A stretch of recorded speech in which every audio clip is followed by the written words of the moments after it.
That being said, brother, what does God's voice sound like to you?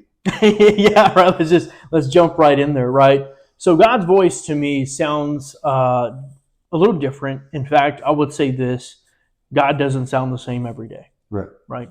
What do you mean by that? God is immutable. He can't change. He's the same. Yeah, that's true. But the way he speaks can be very different depending on where God is at in my life during that season or time, right? Yeah. So I'll say this: when I was younger, God started to speak to me through dreams, and those dreams were very vivid, very elaborate, and oftentimes they involved people that I knew as individuals, and God would show me things about their life.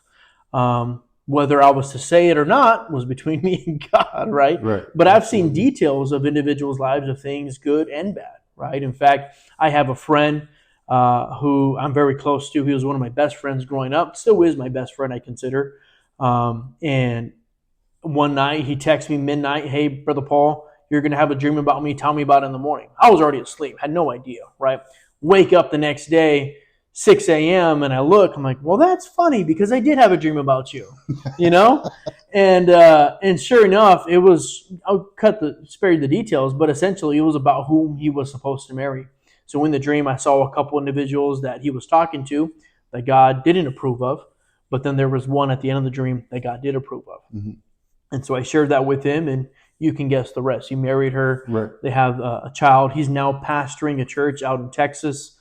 So good for him. Good for him. So that's one way God speaks to me. Another way is God speaks to me in singular words.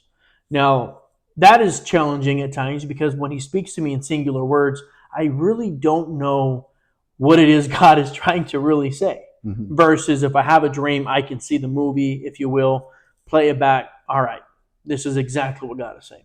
Versus when I get a singular word, I hear the word maverick. Well, what does maverick mean? I'm sitting in a Bible study talking to an individual, hear this M word, maverick.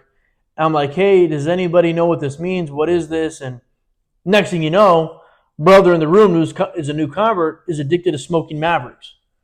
I didn't even know that was even a cigarette to begin with, And so we go and he gets delivered that night, right?